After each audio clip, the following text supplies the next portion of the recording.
एकादशी का मतलब होता है कि 11 दिन बाद आने वाली तिथि, है ना। जो 11 दिन बाद आने वाली तिथि होती है, जैसे पहले को क्या बोलते हैं, प्रतिपदा, दूसरे को तृतीया, फिर द्वितीया, द्वितीया बोलते हैं ना, फिर तृतीया, फिर चतुर्थी, फिर पंचमी, षष्ठी, सप्तमी, अष्टमी, नवमी, दशमी और एकादशी। उसके बाद द्वादशी, त्रयोदशी, चतुर्दशी और पूर्णिमा या अमावस्या। तो इतनी तो हमारी तिथि होती है। फिर दोबारा से इसी को रिपीट करते हैं हम लोग। तो 15 ही तिथि है हमारी, इससे अलग तो कुछ नहीं है, ठीक है ना। लेकिन महीने में जो एकादशी आती है, एकादशी यानी कि 10वीं के बाद जो आपका एकादशी आएगा, तो एकादशी को हम लोग व्रत करते हैं, ठीक है ना। तो इसीलिए उसको बोला जाता है एकादशी, क्योंकि 10वीं के बाद जो 11वां आता है तो उसको एकादशी बोला जाता है। तो ये तो क्लियर है ना कि एकादशी को क्यों एकादशी को बोलते हैं, हम द्वादशी को क्यों नहीं करते, या हम 10वीं को क्यों नहीं करते, एकादशी को ही क्यों करते हैं। क्योंकि एकादशी की उत्पत्ति कैसे हुई, जैसे हम लोग शरीर है, ठीक है ना। जैसे आपका नाम क्या है, रेखा माता जी, ठीक है, कृष्णा माता जी, सीता माता जी, इधर सुख प्रभु जी, ठीक है ना, बाकी सारे प्रभु जी। तो सबका एक अस्तित्व है ना अपना अलग अलग। ऐसा तो नहीं कि कृष्णा माता जी को रेखा माता जी को रेखा माता जी को, ऐसा तो नहीं गलती करते ना हम लोग। तो ऐसे ही जितने महीने हैं ना, या जितनी भी तिथियां हैं, ये हम लोगों के जैसा रूप है इनका। ऐसा नहीं है कि मनगढ़ंत कहानी या फिर हमने कोई अदृश्य चीज बना दिया या कल्पना कर दी। तो ये कल्पना नहीं है, जो हमारा सनातन धर्म में कोई कल्पना नहीं है, इसका पूर्ण रूप से अस्तित्व है। शास्त्र में सब कुछ लिखा हुआ है। ऐसा नहीं कि कोई आए कुछ बोल जाए, कोई आए कुछ बोल जाए, क्योंकि बहुत सारे लोगों ने गीता पे अपनी अपनी टीकाकरी की है, ठीक है ना। कोई अपने तथ्य से कुछ बोल देता है, कोई कुछ बोल रहा है, लेकिन नहीं, जो शास्त्रों में लिखा हुआ है प्रॉपर तरीके से हमें उसी में विश्वास करना चाहिए। नहीं कि मेरे पड़ोसन ने बोल दिया ये, दूसरे पड़ोसन बोल दिए कुछ और, तो हम किसको माने, नहीं, ना हम इसको मानेंगे ना हम उस पड़ोसन को मानेंगे, हम शास्त्र को मानेंगे। क्योंकि शास्त्र में क्या कहा गया है, माता कहा गया है कि माता तो है ना। अगर मान लो कि किसी बच्चे को उसके पिता के बारे में नहीं पता, कई बार आपने फिल्मों में देखा होगा या अपनी समाज में भी देखा होगा, किसी को अपने पिता के बारे में नहीं पता, वो पूरे संसार में सबसे पूछता फिरे कि मेरा पिता कौन है, मेरा पिता कौन है। या आजकल तो साइंटिफिकली लेकर डीएनए आप मैच कराओ, जिससे मैच हो रहा है वो आपका पिता है। लेकिन संसार में तो इतने सारे पुरुष हैं, अब उम्र हमारी कितनी है, 100 साल। तो डीएनए ही हम टेस्ट कराते करते तो हमारा तो मतलब आधा भी पूरा नहीं हो पाएगा पूरे संसार का। तो हमें कैसे पता चलेगा हमारा पिता कौन है। तो इसका सरल रास्ता क्या है कि हम अपनी माता सीधा जाके क्यों ना पूछे, पूरे संसार में हम क्यों ढूंढते फिरे कि मेरा पिता कौन है, मेरा पिता कौन है। सीधा अपनी माता से जाके पूछें कि हमारे पिता कौन है, तो माता तो एक मिनट में बता देगी तुम्हारा पिता ये है। ना हमें कोई टेस्ट करने की जरूरत है, ना कोई हमें सर्वे करने की जरूरत है। तो ऐसे ही भगवान कौन है, हमारा सनातन धर्म क्या है, हम लोग क्या है, या फिर पूरी सृष्टि क्या है, इसको जानने के लिए शास्त्र पहले ऑलरेडी है। तो शास्त्र में जब सब कुछ लिखा है तो हम इधर उधर क्यों जाए, क्यों भटके कि हमें हमारा धर्म क्या है, हमें तो कुछ पता ही नहीं है या हम तो कुछ जानते नहीं है। शास्त्रों के माध्यम से जाने, गुरु के माध्यम से जाने। क्योंकि कई बार होता है हम लोग शास्त्र पढ़ते समझ नहीं आता, इस शास्त्रों की लैंग्वेज थोड़ी सी डिफिकल्ट है, ठीक है। ऋषि मुनियों ने लिखा, ऋषि मुनियों ने जब लिखा था उनकी अपनी भाषा थी, लेकिन धीरे धीरे आते आते समाज में बहुत सारी भाषाएं चेंज हो जाती है, तो वो चीज़ हमें समझ नहीं आती। सबसे बड़ी विडंबना है कि हमें संस्कृत नहीं आती, ज़्यादातर शास्त्र संस्कृत में लिखे हुए और हमें संस्कृत पढ़ना आता ही नहीं है। तो प्रॉब्लम तो यहाँ है। लेकिन जो गुरु है, वैष्णव है, उनको पता है, क्योंकि उन्होंने अपने गुरु से सुना, उन्होंने अपने गुरु से सुना। तो ये परंपरा चलती आ रही है हमारे शास्त्रों की कि हम गुरु के माध्यम से इन सब चीज़ों के बारे में सुने और जाने, ठीक है ना। तो इसीलिए अगर आज हम एकादशी की महिमा के बारे में जानने का प्रयास करेंगे। एकादशी महीने में 2 आती है, कौन कौन सी आती है, शुक्ल पक्ष और कृष्ण पक्ष। कई लोग बोलते हैं कि शुक्ल पक्ष की करनी चाहिए, कृष्ण पक्ष की एकादशी अच्छी नहीं होती। लेकिन एकादशी तो एकादशी, चाहे रोटी आप सोमवार को खाओ या मंगलवार को खाओ, रोटी तो रोटी है, उसमें कोई अंतर होगा। आपकी सब्जी तो चेंज होगी, रोटी तो वही रहेगी ना। तो ऐसे ही एकादशी चाहे कृष्ण पक्षी करो या शुक्ल पक्षी करो, एकादशी दोनों का एक ही महत्व है। ऐसा नहीं, कई मंदिरों में, ज़्यादातर मंदिरों में होता है कि पंडित या जो मंदिर में बैठे होते हैं वो लोग बोलते हैं कि शुक्ल पक्ष वाला एकादशी करो वो ज़्यादा अच्छा है, कृष्ण पक्ष वाले आप छोड़ सकते हो। लेकिन ऐसा नहीं, आपको दोनों ही एकादशी करनी होती है। पक्ष की और शुक्ल पक्ष की। तो एकादशी के दोनों का ही महत्व है। अब एकादशी की शुरुआत कहाँ से हुई? एकादशी क्या है? हम बोल तो रहे एकादशी करो एकादशी करो, लेकिन एकादशी का क्या रूप है, क्या इसका मेन जड़ क्या है, वो भी तो हमें जानना है ना। या हमने हवाओं में किसी ने बोल दिया एकादशी करो, हमें पता ही नहीं, बस एकादशी करना है, उद्यापन करना है और 100 ब्राह्मणों को खिलाते हैं और दान देते हैं, इसमें हम एकादशी नहीं है। क्यों? क्योंकि इसको ब्राह्मणों को खिलाना पड़ेगा, हमारे घर में तो जगह ही नहीं है, हमारे पास तो पैसे नहीं है, इसलिए हम एकादशी नहीं करेंगे। बहुत सारे लोगों का ये मत है। आज तक मैंने जितने लोगों से बोला एकादशी करो, उन्होंने यही सलाह दिया कि नहीं एकादशी में बहुत खर्चा होता है, बहुत टेढ़े नियम है, हम लोग नहीं कर सकते, इसमें तो ये करना होता। ऐसा कुछ नहीं है, इसमें कुछ नहीं करना होता। जो शास्त्र में नियम हमें बताया गया है सिर्फ उसी को ही फॉलो करना, अलग से उसमें कुछ नहीं करना, अपना जोड़ तोड़ नहीं करना। तो एकादशी को हम अच्छे से समझने का प्रयास करेंगे।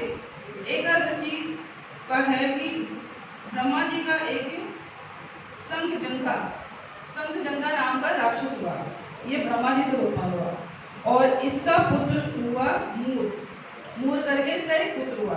तो वो बहुत ही मतलब दुष्ट राक्षस का राक्षस है ना, उनके अंदर तो प्रवृत्ति वही होती है दुष्ट वाली। तो उन्होंने क्या किया, स्वर्ग सबसे पहला जितने भी राक्षसों का टारगेट क्या होता है, अच्छा जितने स्टूडेंट हैं सबका क्या टारगेट होता है, यूपीएससी तैयारी करनी है और आईपीएस बनना है, आईएएस बनना है, ठीक है ना। और जितने राक्षस है उन लोगों का टारगेट क्या होता है, स्वर्ग का, स्वर्ग पे चढ़ाई और उसको हासिल करना।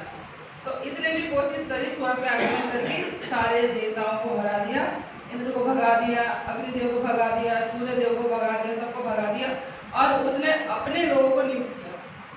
आज भी तो हमारे समाज में यही होता है, चुनाव होते हैं, नए नेता आते, जो उनको पसंद है उसके हिसाब से क्वेश्चन कर देते हैं, पुराने वालों को ऐसी जगह भेज देते दिखाई ना दे और अपने वालों को बिल्कुल निकट।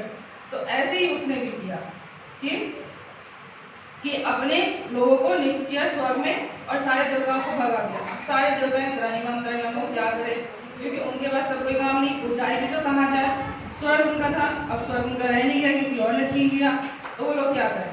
तो उन्होंने फिर क्या किया, लास्ट में ऑप्शन क्या बचता देवताओं के पास में, कृष्ण के पास जाए। क्यों? कृष्ण के शरण में गए और उन्होंने कृष्ण से प्रार्थना करी कि उनको जो नाम का देते हैं वो बहुत तंग करा, बहुत परेशान करा, उन्होंने हमें स्वर्ग से निष्कासित कर दिया है और अपने लोगों को वहाँ पे नियुक्त कर दिया है, अब हम क्या करें। भगवान ने बोला अच्छा मेरे भक्तों के साथ में ऐसे अत्याचारी, ऐसा अन्याय, चलो मैं अब इसको देखता हूँ। तो फिर कृष्ण अपने उसमें रूप में आए और मूर से युद्ध किया, मूर के सामने आके युद्ध किया। तो उसको तो पहले से कमांड हो रखा था कि मैंने तो देवताओं को हरा दिया, मैं सबको हरा सकता हूँ, क्योंकि अब तो मेरी बहुत बड़ी टीम बन गई। तो जब भगवान आए तो उसको लगा कि अब तो मैं हारने लगा, तो उसने क्या किया, वो भाग गया। भगवान को देखते कि अब मैं हारने लगा, क्योंकि उसकी सारी सेना तो मर गई, सुदर्शन चक्र से भगवान ने सबको काट दिया। अब मूर थोड़ा सा पावरफुल था, क्योंकि उसने तप करके शिव जी से वरदान ले रखा था। तो इसीलिए जितने भी देखते हैं शिव जी या ब्रह्मा जी को ही प्रसन्न करके वरदान लेते हैं और तंग किसको करते हैं, देवताओं को। और सबसे लास्ट में किसको आना पड़ता है, चाहे वो मोहिनी अवतार ले लो, चाहे कोई भी अवतार ले लो, कृष्ण को ही आना पड़ता है। तो कृष्ण ने देखा कि चलो अब इसके सारे सैनिक मारे गए और ये भी भाग गया। तो उन्होंने क्या किया, बद्रिका आश्रम में जाके एक गुफा थी, उसमें जाके उन्होंने विश्राम करने लगे। उन्होंने सोचा कि अब ये भाग के अब तो आएंगे नहीं दोबारा। तो एक गुफा थी, उसमें उन्होंने जाके विश्राम करने लगे। तो देखते देखा कि ये तो कहीं जाके छुप गए। उसने क्या किया, पीछे पीछे जाके देखा, दुष्ट लोगों की आदत होती है ना, तो उसने जाके पीछे पीछे देखा गुफा में, तो विष्णु जी सो रहे थे। उसने सोचा बहुत अच्छा मौका है, तो विष्णु जी सो रहे, चलो इसी पे आक्रमण कर देता हूँ, मैं सोते हुए घुमा देता हूँ, ठीक है ना। तो जैसे ही उसने आक्रमण करने की कोशिश करी, तो भगवान के जो शरीर से जो तेज उत्पन्न हो रहा था, उस तेज से एक कन्या प्रकट हुई और उस कन्या ने उससे युद्ध करना चाहा मूर से, कि मैं तेरे से युद्ध करूंगी, तू ऐसे कैसे मार रहा सोते हुए को। तो उसने बोला कि मैं स्त्री से नहीं करता, तुम तो स्त्री हो। उसने बोला नहीं, मैं ललकारती हूँ तुम्हें, मेरे साथ युद्ध करो। तो जैसे ही वो युद्ध करने के लिए हुआ और उस कन्या ने इतनी तेज हुंकार भरा कि उसके हुंकार से खून चल के भस्म हो गया वहीं पे।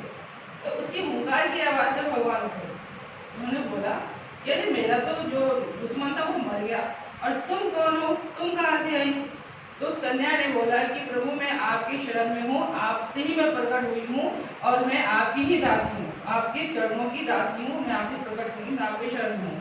तो भगवान ने बोला ठीक है, तुम्हारी क्या इच्छा है, क्योंकि तुमने तो मेरे मन अनुसार कार्य किया है, तो तुम बताओ तुम्हारी क्या इच्छा है, जो तुम्हारी इच्छा होगी मैं पूर्ण करूँगा, चाहे वो दुर्लभ से दुर्लभ क्यों ना हो, मैं पूर्ण करूँगा। उन्होंने जो देवी थी कन्या ने, उन्होंने बोला कि मैं आपकी शरण में हूँ और मुझे आशीर्वाद दो कि मुझे सारे तीर्थों का पुण्य मुझे मिले, जो मेरे दिवस पे एकादशी व्रत करें।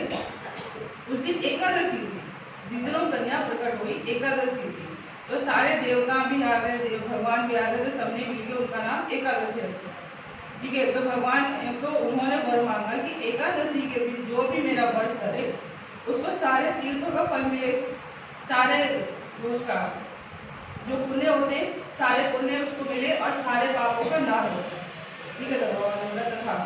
ठीक है, तो जब भगवान सृष्टि करते हैं ना, तो भगवान सब कुछ बनाते हैं।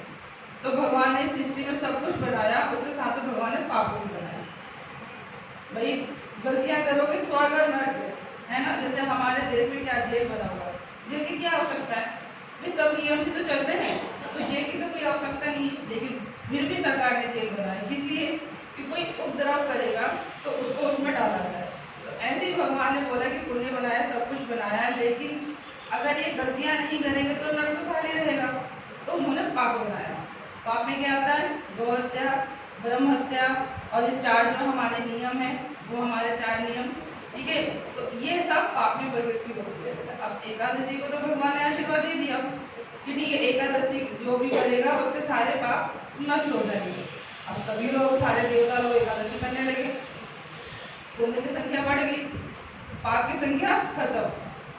अब पाप की जितनी मंडली थी, अब वो कह रहे कि अब तो हम बिल्कुल खाली हो गए, अब हमारे पास कोई काम नहीं है, भाई घर बिल्कुल खाली हो गए तो हम करेगा, यमराज भी खाली बैठे तो मक्खी मार रहे, तो वो भी क्या करे, तो सारे पाप मिलके, यमराज मिलके भगवान विष्णु के पास गए, कृष्ण के पास गए कि प्रभु हम खाली हो गए, अब तो कोई नरक में भी नहीं आ रहा, किसी की एंट्री नहीं हो रही, तो हमारी सेवाएं कैसे आगे चलेगी, आपने तो हमारी सेवा लगाई है, तो आगे हम कैसे करें। तो भगवान ने बोला अच्छा ठीक है, तो उन्होंने बोला कि हमें कोई काम दो, तो जैसे होता है ना कि बच्चे आ जाते हैं या फिर कोई और आ गया कि हम बेरोजगार बैठे, कोई काम तो मिले तो हम करें। अब वो पाप सारे बेरोजगार हो गए, अब उनको काम कैसे मिले, तो भगवान ने बोला ठीक है कि जब एकादशी का व्रत सब लोग करेंगे, सब लोग तो कर नहीं रहे, लेकिन जो एकादशी के दिन अन्न खाएगा, ठीक है, चाहे वो जाने में खाए अनजाने में, आप जहर अगर जाने में खा रहे हो अनजाने में खा रहे हो, असर तो अपना पूरा करेगा ना। ऐसा तो है नहीं कि वो बोलेगा कि नहीं मैं जानता नहीं था, अनजाने में पिया, असर मत करो, ऐसा होता है। तो पाप है, आप चाहे जाने में करो या अनजाने में करो, चाहे वो छोटा बच्चा करे या कोई वृद्ध करे, पाप तो एक जैसा ही लगता है। तो भगवान ने आशीर्वाद दिया पाप को कि जितने भी अन्न है उसमें तुम एकादशी वाले दिन निवास करो, और जो लोग अन्न खाएंगे उन पर तुम बचा। ठीक है, जितने भी पाप है, ब्रह्म हत्या है, गौ हत्या है, ठीक है, और पाप तो मेरे गिनवाए थे, पाप की लिस्ट बताइए बेटे, पाप की बताइए, नर की बताइए, नर की बताइए ना, पाप की लिस्ट अभी बताई नहीं है, ये पेंडिंग में है, नेक्स्ट टाइम बताएंगे पाप की लिस्ट, ठीक है ना। तो पाप की लिस्ट बहुत लंबी है, और सारा पाप एकादशी वाला दिन अन्न में समा जाता है। अगर कोई एकादशी के दिन अन्न खाता है, इसका मतलब कि वो महापाप खा रहा है, सारे पाप उसको लग रहे हैं। तो एकादशी हमें क्यों करना चाहिए, यही है।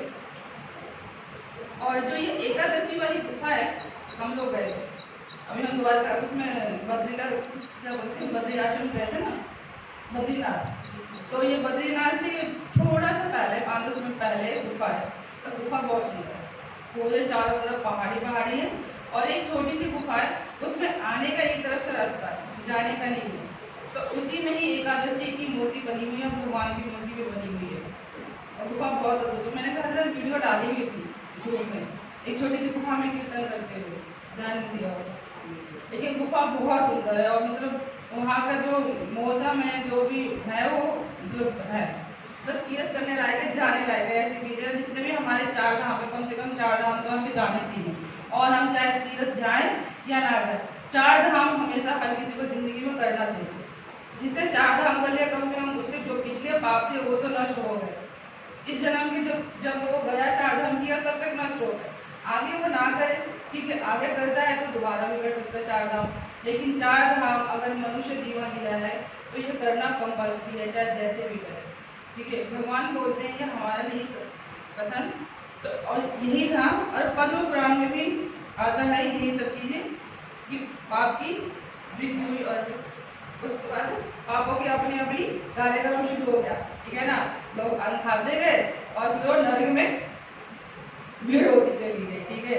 तो इसीलिए मतलब कैसे भी करके एकादशी वाले दिन अन्न को बिल्कुल हाथ नहीं लगाना है, चाहे वो ज्यादा हो या नहीं ज्यादा, ठीक है ना। और एकादशी का व्रत करके मान रहा था कि राजा थे, उन्होंने भी सम्राट की पदवी प्राप्त की, क्योंकि एकादशी करने से हमारा पुण्य बढ़ता। हमने देखा होगा कि जब से हम एकादशी करते हैं तो जो हमारी इच्छाएं थी वो अपने आप ही मतलब सुलभ हो जाते, जिसके लिए हम पहले बहुत मेहनत करते थे, फिर लगा रहता नहीं होगा कि नहीं होगा, होगा कि नहीं होगा। लेकिन जैसे ही हम एकादशी करना शुरू करते हैं, हम भक्ति करना शुरू कर देते हैं, अपने आप ही उस मूर्ति का काम होता चला जाता है। हमें लगता है ये तो पहले बहुत ज़्यादा क्रिटिकल करना, अब तो स्मूथली हो रहा है ये काम। तो ये सब चीज़ें हम लोग महसूस करते हैं। और सबसे बड़ी बात ये आती है कि हम एकादशी वाली कौन सी करें। मंदिर में तो पहले एकादशी हो जाती है, अभी पिछली बार भी हुआ था ना, अभी कई बार से हो रहा है एकादशी कि वो मंदिर में तो बोलते हैं कि ये वाली करनी है और यहाँ पे बोला जाता है कि ये वाली करनी है, ठीक है ना। जो 10वीं बीच एकादशी होती है वो बिल्कुल भी करनी चाहिए, ठीक है ना। जैसे मान लो कि आज 10वीं है, ठीक है, और कल एकादशी है, लेकिन अगर सूर्य उदय के बाद मतलब 1 मिनट, 2 मिनट, 5 मिनट, 10 मिनट या 2 घंटे की अगर 10वीं लगी है उसके बाद एकादशी है तो बिल्कुल नहीं करनी चाहिए, उससे करने से महापाप होता है। अब उसके बारे में सुन लो, गंधारी ने 10वीं मिक्स एकादशी की, 10वीं वृंदा एकादशी इसको बोला जाता है, और ये वाली एकादशी उसने करी थी कि जब युद्ध खत्म हो गया था तो गंधारी ने कृष्ण से बोला कि कृष्ण आप तो भगवान है ना, आपको तो पता है सब कुछ, हर किसी के अगला पिछला सारा जन्म आपको पता है, लेकिन मैंने भी तो तप किया है, मैंने भी तो अपनी आंखों पर पट्टी बांध के और शिव की तपस्या की है, तो मेरा भी तो तपोबल इतना बढ़ चुका है कि मैंने भी अपने 100 जन्म देखे कि मैंने 100 जन्म में ऐसा कोई कर्म नहीं किया जो शास्त्र के विरुद्ध हो, शास्त्र के विरुद्ध मैंने ऐसा कोई कर्म नहीं किया है, मैंने अपने 100 जन्म देख लिए, मेरा तप इतना बढ़ गया है, लेकिन उसके बाद भी मेरे 100 पुत्रों का विनाश होगा। आज मुझे एक पानी देने के लिए मेरे पुत्र जीवित नहीं है, ऐसा क्यों? आप तो परमात्मा हो ना कृष्ण, आप मुझे बताओ कि मेरे साथ में ऐसा क्यों हुआ? क्योंकि 100 जन्मों तक तो मैंने कोई पाप नहीं किया और उसके बाद भी हमें इतना दुख मिला। हम फिर अवस्था में दोनों पति पत्नी हम बिल्कुल अकेले पड़ गए, हमारे 100 पुत्र थे लेकिन उसमें से एक भी नहीं। तो कृष्ण कहते हैं कि गंधारी माँ आप बहुत अच्छा बोल रहे हो, आप सही बोल रहे हो कि आपने 100 जन्मों तक कोई पाप नहीं किया, लेकिन 100 जन्म से पहले आपने एकादशी जो किया था वो 10वीं मिक्स एकादशी किया था। तो 10वीं मिक्स जो एकादशी करते हैं, एक तो उनके जितने 100 जन्म में उन्होंने पुण्य संचित किए वो खर्च हो जाते हैं, वो खत्म हो जाते हैं। दूसरा उनके संतान और कुल का नाश हो जाता है, जैसा गंधारी का हुआ। इसीलिए आप लोगों को इस चीज के लिए मना किया जाता है कि 10वीं मिक्स एकादशी बिल्कुल नहीं करते। और आप लोग बोलते हो नहीं पंडित ने तो बोला है मंदिर में तो हो रहा हम तो करेंगे, लेकिन पंडितों को क्या, उनको क्या फर्क पड़ता है, वो तो अपना उतारा कर लेंगे, उनको पता है जोड़ तोड़, क्योंकि जो सास पड़ता है ना उनको पता होता है जोड़ तोड़। जैसे हमने निर्जला एकादशी का जोड़ तोड़ किया है, ठीक है ना, करने भी थे लेकिन ऑप्शन था हमारे पास, पंचामृत भी आराम से उसमें हमें रोशनी लगा। तो इसीलिए जो शास्त्र पढ़ता है उनको पता होता है कि शास्त्र में सब कुछ लिखा है, भगवान ने सब कुछ दिया कि ये नहीं तो ये नहीं तो ये।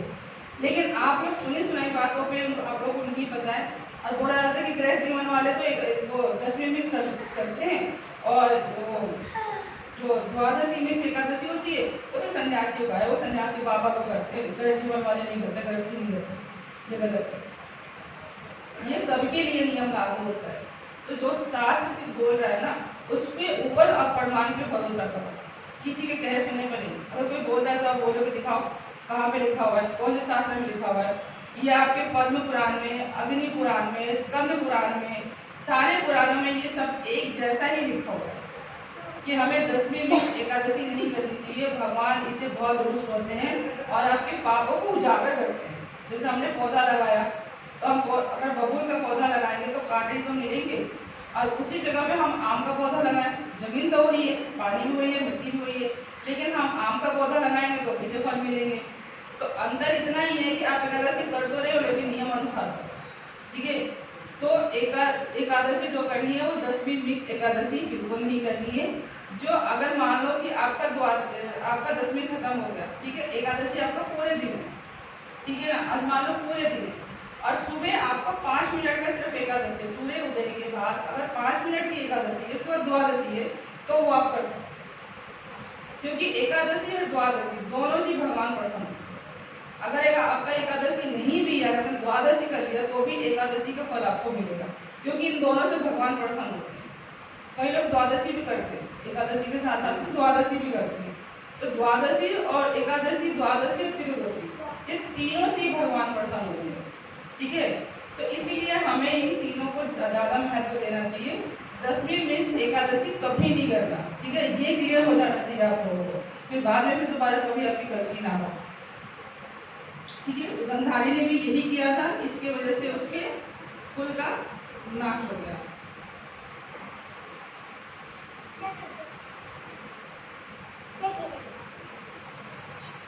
जो द्वादशी और एकादशी मिक्स होता है वो उसमें कृष्ण की कृपा होती है, कृष्ण प्रसन्न होते हैं, ठीक है। और जो 10वीं वाली एकादशी होती है उसमें असुरों का बल मिलता है, असुर प्रबल होते हैं। जितने भी आपने देखे होंगे, अगर मंदिरों में कोई एकादशी करता है तो क्या उसके अंदर शुद्धता आती है, कुछ अच्छे गुण दिखाई देते हैं आपको। मंदिर में हम पूजा कर रहे हैं, सब कुछ कर रहे हैं, या कई लोगों को बता दिया जाता है, जितने भी हमारे घर में कैलेंडर है स्कूल को छोड़ के, तो उसमें वही एकादशी लिखी होती है जो मंदिरों में है, ठीक है ना। तो आपने कितने मंदिर में देखे होंगे कि उनके अंदर कुछ शुद्धता है, कितने लोगों ने देखा है मंदिर में, जितने भी हमारे पंडित जी वगैरह। खैर हम किसी के ऊपर वो नहीं कर रहे, टीका टिप्पणी नहीं कर रहे, लेकिन शास्त्रों के अनुसार जो इसमें लिखा है सिर्फ उसी पे हम चर्चा करने की कोशिश कर रहे हैं, किसी को हम नीचा दिखाने की कोशिश नहीं कर रहे। लेकिन शुद्धता कितनी है, आप जितने भी मंदिर में जाते हो आपको सबसे पहले पानी से स्वागत होता है, ठीक है, ठीक है ना।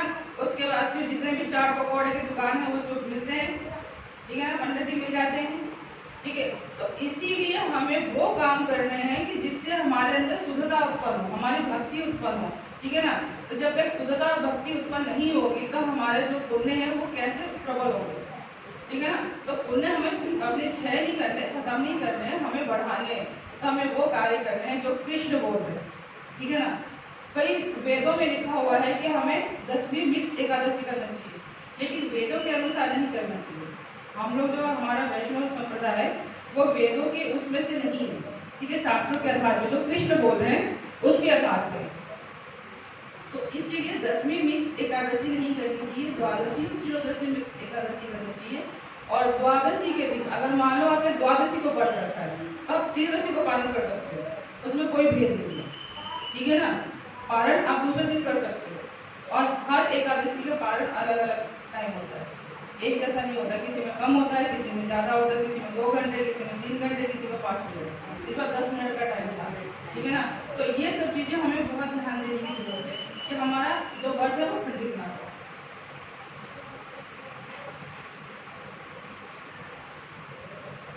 और एकादशी के दिन हमें ज़्यादा से ज़्यादा भगवान के निकट होना चाहिए, ठीक है ना। हम उपवास करते हैं, उपवास मतलब कि भगवान के निकट जाना। और हम लोग क्या करते हैं, आज हमने व्रत रखा है, चलो पड़ोसन हम लोग बैठ आते हैं, चलो मार्केट घूम आते हैं, लेकिन हमें अवॉइड करना चाहिए कहीं भी जाना, घूमना, यहाँ तक कि आपको इधर उधर भी नहीं जाना, अपने घर में बैठ के माला करो, जप करो, शास्त्र पढ़ो, और आपको कुछ नहीं पढ़ने आ रहा तो कम से कम आप ऑनलाइन कथा ही सुन लो, किसी भी स्कॉल के, किसी भी प्रभु जी को जो आपको अच्छे लगते हैं उनकी कथा सुनो। आप ये कर सकते हो, अगर कुछ नहीं आपको आ रहा है, माला अपनी पूरी कंप्लीट करो, कथा सुनो, उसके बाद फिर अपना फल प्रसाद करो, ठीक है। लेकिन ये करना बहुत जरूरी है। और 3 एकादशी होती है, पूर्व विदा एकादशी जो 10वीं मिक्स होती है, वो राक्षसों के बल को बढ़ाती है, राक्षस प्रवृत्ति हमारे अंदर उत्पन्न करती है उल्टे सीधे काम करने के लिए। दूसरी होती है पर विदा एकादशी, ये भक्ति पुष्टिदायक होती है, भक्ति को बढ़ाती है, शुद्धता को बढ़ाती है। और तीसरी होती है त्रिस्पुषा एकादशी, त्रिस्पुषा एकादशी यानी कि 3 तिथियों का यहाँ पे मिलान होगा, ठीक है ना, उसको बोलते हैं। चौथा होता है पांडव निर्जला एकादशी, जो सबको होता है पांडव निर्जला एकादशी, ठीक है। और पांडव निर्जला एकादशी कब स्टार्ट हुआ? युधिष्ठिर ने बोला कि कृष्ण भाई हम तो सब एकादशी कर देते हैं, लेकिन ये भीम है ना, ये भीम एकादशी नहीं करता, ये हमेशा खाने में लगा रहता, हम इसको इतना समझाते हैं लेकिन ये नहीं मानता। तो भीम ने बोला कि हाँ कृष्ण, मैं एकादशी नहीं रख सकता, मेरी जो ये सुधा है ना, ये जो मेरा पेट है उधर है, इस मेरा नाम ही भी उधर है, और मैं मतलब बिना खाए नहीं रह सकता, मैं मर जाऊंगा, चाहे मुझे नरक में जाना पड़े लेकिन मैं खाऊंगा। तो भगवान ने बोला कि ठीक है, आप पूरे साल खाओ, मत रखो एकादशी, लेकिन आप निर्जला एकादशी, अगर आप पूरे साल में एक एकादशी रखते हो तो आपको ये जितने 24 एकादशी है ना, इनका पूर्ण लाभ मिलेगा। तो भीम ने बोला हाँ मैं ये कर लूंगा, एक तो कर ही लूंगा, लेकिन पूरे साल में नहीं कर सकता, एक दिन तक जैसे तैसे करके मैं निपटा लूंगा, लेकिन मैं एक एकादशी। कृष्ण ने बोला कि निर्जला रखना, हाँ मैं निर्जला रखूंगा।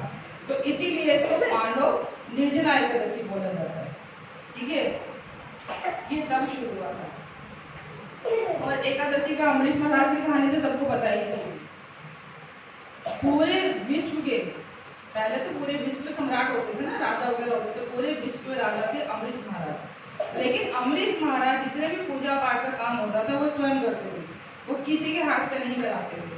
यहाँ तक कि भगवान के लिए अगर रोटी बनानी है तो गेहूं वो खुद पीसते थे, पहले चक्की हुआ करती थी ना, जैसे माताएं पहले पीसती थी, वो खुद चक्की पीसते, वो खुद भगवान के लिए रोटी बनाते, भोग लगाते और भगवान को खिलाते। अपनी सेवादारों का किसी का भी सहयोग नहीं लेते थे। वो बोलते थे नहीं मैं अपने भगवान की सेवा स्वयं करूँगा, जबकि वो एक चक सम्राट थे, वो पूरी पृथ्वी के उसके बाद भी। और उनको देख के यहाँ तक कि पूरे भारत के लोग एकादशी का व्रत रखने लगे। उनकी बहुत सारी रानियाँ थी, पहले तो राजाओं की बहुत सारी रानियाँ होती थी, तो चाहे ना चाहे फिर भी उनको शादी करनी पड़ती थी राजाओं के सहयोग के लिए, कि जिसके बेटे से करूँगा वो फिर मतलब मित्रता हो जाएगी, तो इस चक्कर में तो उनकी सारी रानियाँ एकादशी करने लगी, पूरे सम्राट पूरे विश्व एकादशी करने लगा जब अमरीश महाराज थे।